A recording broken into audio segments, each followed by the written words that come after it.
تعالى وبركاته. الحمد لله الذي له الحمد في الأولى والآخرة، له الحكم وإليه ترجعون. والصلاة والسلام على من أنزل عليه القرآن تنزيلا ويسارع اتباعه أجمعين. أما بعد. அன்பான அல்லாஹ்வின் நல்லடியார்களே, இன்றைய காலகட்டத்தில் நாம் அறிவியலில் மிகப்பெரிய ஒரு வளர்ச்சியை நாம் கண்டு கொண்டிருக்கிறோம். நாம் அறிவியலில் எந்த அளவிற்கு வளர்ந்திருக்கின்றோமோ அதே அளவிற்கு நம்முடைய சமூகம் ஆபத்தை நோக்கி சென்று கொண்டே இருக்கிறது. இந்த அறிவியல் வளர்ச்சி என்பது ஒரு மதுவை போலத்தான். நான் ஏன் இப்படி சொல்லுகின்றேன் என்றால், ரசூலுல்லாஹி ஸல்லல்லாஹு அலைஹி வஸல்லம் அவர்களிடம் சஹாபாக்கள் வந்து, யா ரசூலுல்லாஹ், எங்களுக்கு நீங்கள் மதுவை பற்றி சொல்லுங்கள் என்று கேட்கும்போது ரசூலுல்லாஹ் சஹாபாக்களுக்கு சொன்னார்கள், யஸ்அலூன அனில் ஹம்ரி வல் மைசிர். நபியே, உங்களிடம் மதுவை பற்றியும் சூதாட்டத்தை பற்றியும் கேட்கிறார்கள், நீங்கள் அவர்களுக்கு சொல்லுங்கள், குல் ஃபீஹிமா இஸ்முன் கபீரும் வ மனாஃபிஉ லின்னாஸ். இந்த இரண்டும் பெரிய பாவங்கள், ஆனால் மக்களுக்கு நன்மையும் இருக்கிறது என்று சொன்னார்கள். என்றாலும் இஸ்முன் கபீரும் வ மனாஃபிஉ லின்னாஸ் அக்பர் மின் நஃபிஹிமா, இந்த இரண்டிலும் நன்மையை விட தீமை தான் அதிகமாக இருக்கிறது. அதே போலத்தான் இந்த அறிவியல் வளர்ச்சி. என்னதான் நமக்கு அதிகமாக பயன் தந்தாலும், நமக்கு அதிகமாக நன்மை செய்தாலும், அதை விட அதிகமான அளவிற்கு நமக்கு தீமை தான் இருக்கின்றது. இதனால்தான் நம்முடைய பிள்ளைகளை சிறு வயதிலிருந்து இது நன்மை இது தீமை என்று சொல்லிக் கொடுக்க நாம் கடமைப்பட்டிருக்கின்றோம். இதன் காரணத்தினால்தான் ரசூலுல்லாஹி ஸல்லல்லாஹு அலைஹி வஸல்லம் அவர்கள் சிறு வயதிலேயே இது தப்பு இது சரி என்று சொல்லிக் கொடுப்பதற்காக, இஸ்லாத்தினுடைய வளர்ச்சிக்காக முதலில் உருவாக்கப்பட்டதுதான் அஸ்ஹாபு சுஃபா என்ற மக்த மதரசாக்கள். இந்த மக்த மதரசாக்கள் மட்டும் இல்லை என்றால், இந்த அஸ்ஹாபு சுஃபா என்ற மக்த மதரசாக்கள் மட்டும் இல்லை என்றால், இக்காலத்தில் உள்ள ஹதீஸ் கிதாபுகள், ஃபிக்ஹ் கிதாபுகள், மிகவும் முக்கியமான குர்ஆனுடைய தஃப்சீர்கள், ஏன் ரசூலுல்லாஹ்வுடைய வாழ்க்கை வரலாறுகள், இன்னும் ரசூலுல்லாஹ்வுடைய அங்க அடையாளங்கள் எதுவுமே இன்றைய காலகட்டத்தில் இல்லாமல் போயிடும். இப்படி சொன்னாலும் மிகையாகாது. இந்த அஸ்ஹாபு சுஃபா திண்ணை தோழர்கள் மட்டும் இல்லை என்றால், இக்காலத்தில் முஸ்லிம்கள் என்று சொல்வதற்கு கூட ஒரு நபர்களும் இருந்திருக்க மாட்டார்கள். ரசூலுல்லாஹ் வஃபாத்தாகும்போது அவர்கள் ஒன்றை மட்டும்தான் நம்பினார்கள். அன்றைய காலகட்டத்தில் ஊடகம் எல்லாம் எதுவும் கிடையாது. ஆனால் இந்த அஸ்ஹாபு சுஃபா, இந்த திண்ணை தோழர்கள் உலகமெங்கும் சென்று இந்த இஸ்லாத்தை பரப்புவார்கள் என்று அவர்கள் நம்பினார்கள். அதை போன்று அவர்கள் பரப்பினார்கள். இன்று நாம் முஸ்லிம்களாக வாழ்ந்து கொண்டிருக்கின்றோம்.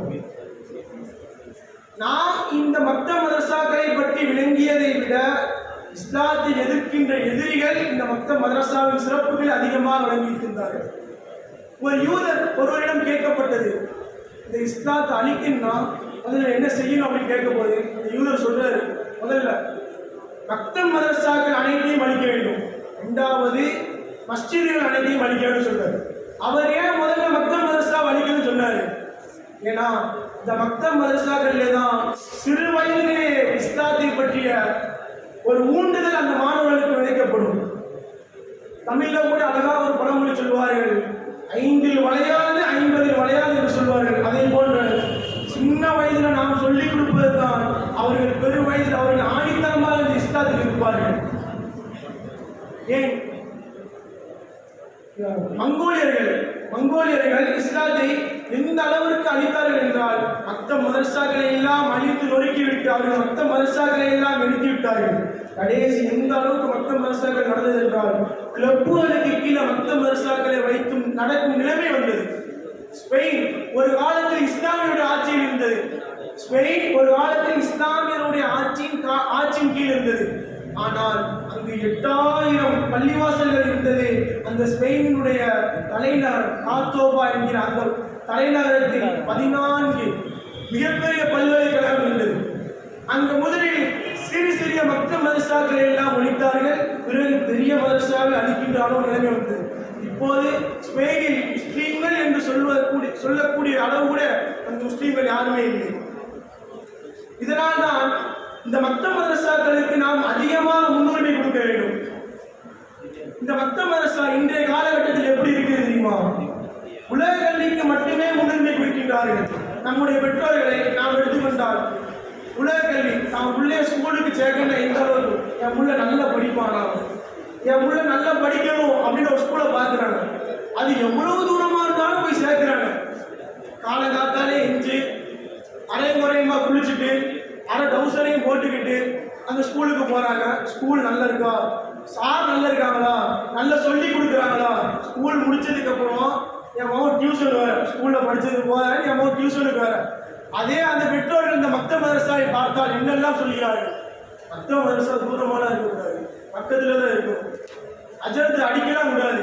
என் மகன் சாயந்தரம் ஸ்கூலுக்கு மக்த மதரசாக்கெல்லாம் வரமாட்டான், நான் டியூஷன் போவான் என்றெல்லாம் சொல்கிறார்கள். உலக கல்வி அவசியம்தான், உலக கல்வி அவசியம்தான். ஆனால் அது மட்டுமே அடிப்படை என்றால் அதுவே அடிப்படை இல்லை.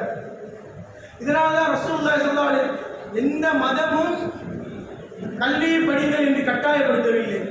ஆனால் இஸ்லாம் மட்டும்தான் கல்வியை படிக்க வேண்டும் என்று கட்டாயப்படுத்துகிறது. ரசூலுல்லாஹி ஸல்லல்லாஹு அலைஹி வஸல்லம் அவர்கள் கூறுகிறார்கள், தலபுல் இல்மி ஃபரீதத்துன் அலா குல்லி முஸ்லிமின் வ முஸ்லிமத்தின். கல்வியை தேடுவது முஸ்லிமான முஸ்லிமான ஆண் பெண் இருவர்கள் மீது கட்டாய கடமை என்று இஸ்லாம் மட்டும்தான் வலியுறுத்துகிறது. இஸ்லாம் மட்டும்தான் கல்வியை கற்க வேண்டும் என்று வலியுறுத்துகிறது. என்றால் இந்த மக்த மதரசாவுக்கு நாம் எவ்வளவு சிறப்பு கொடுக்க வேண்டும், கல்வியை நாம் எவ்வளவு ஆர்வத்தோடு நாம் இந்த கல்வியை நாம் கற்க வேண்டும். மக்த மதரசாவுக்கு செல்வதனால் நம்முடைய பிள்ளைகளுக்கு ஏற்படும் நன்மை என்ன? 3 விதமான நன்மைகள் நம்முடைய பிள்ளைகளை மக்த மதரசாவுக்கு அனுப்புவதனால் 3 விதமான நன்மைகள் நம்முடைய பிள்ளைகளுக்கு ஏற்படுகின்றது. இந்த 3 விதமான நன்மைகள் என்ன? முதல் நன்மை, மக்த மதரசாவுக்கு செல்வதனால் அவன் சிறு வயதிலேயே குர்ஆனை ஓதுவதன் காரணத்தினால் அவன் குர்ஆனோடு தொடர்புடையவனாக மாறுவான். எந்த ஒரு மனிதனிடம் குர்ஆனோடு தொடர்பு கொண்டானோ, குர்ஆனோடு எந்த ஒரு மனிதன் தொடர்பு கொண்டானோ அவன் பிற்காலத்தில் மது அருந்த மாட்டான், பெரிய பெரிய பாவங்களில் அவன் ஈடுபட மாட்டான், தன் தாய் தந்தைகளை பேணி கவனிப்பான், தன் உற்றார் உறவினர்களை அவன் பேணி கவனிப்பான். இது முதல் மக்த மதரசாவுக்கு செல்வதனால் முதல் நன்மை, குர்ஆனோடு தொடர்பு ஏற்படும். இரண்டாவது நன்மை, மக்த மதரசாவுக்கு செல்வதனால் இரண்டாவது நன்மை, நல்லவர்களுடன் தொடர்பு கொள்வது. நல்லவர்கள் யார் என்றால் உஸ்தாதுமார்கள் இமாம்களுடன் நமக்கு தொடர்பு ஏற்படும். தொடர்பு ஏற்பட்டால் ஒழுக்கம் நமக்குள் வந்துவிடும். ஒழுக்கம் வந்துவிட்டால் அவன் ஒருபோதும் தன் தாய் தந்தைகளை முதியோர் இல்லத்திலும் சேர்க்க மாட்டான். பெரிய பெரிய கல்லூரிகளில் கல்வி சொல்லிக் கொடுக்கப்படுகிறது, ஆனால் ஒழுக்கம் சொல்லிக் கொடுக்கப்படுகிறதா என்றால் சந்தேகம்தான். இப்போது கலவரமாக நடக்குது. அங்கே யார் பஸ்ல கலவு தெரியுதான்னு பார்த்தா வக்கீல் இந்தியர் தான் கலவு தெரியும். எந்த காலத்திலேயாவது உஸ்தாதுமார்களும் இமாம்கள் யாராச்சும் கலவு எடுத்துக்கிறாங்களா?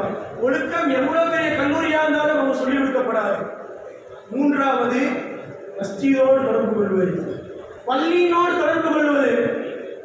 எந்த ஒரு மனிதன் பள்ளியோடு தொடர்பு கொண்டு விட்டானோ அவன் பிற்காலத்தில் ஐவேளை தொழுகக்கூடியவனாக மாறுவான். ஐவேளை தொழுகக்கூடியவனாக மாறிவிட்டால் அவனிடம் மானக்கீடான விஷயங்கள் எதுவுமே அவனிடம் இருக்காது.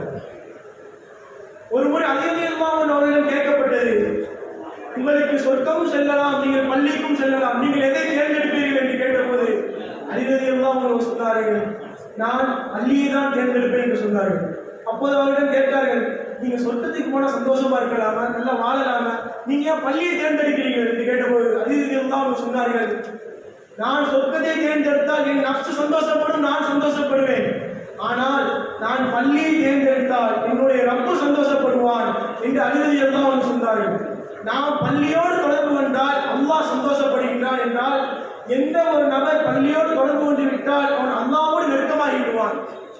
எனவே நாம் நம்மளுடைய பிள்ளைகளை மக்த மதரசாக்களுக்கு அனுப்பி குர்ஆனோடும் நல்லவர்களோடும் பள்ளியோடு தொடர்புடையவர்களாக நம்மை அல்லாஹ் ஆக்கி அனுப்புவானாக. மேலும் இஸ்லாத்தினுடைய மிகப்பெரிய ஆணிகளாக அல்லாஹ் நம்மளுடைய பிள்ளைகளையும் நாமளையும் ஆக்கி அனுப்புவானாக.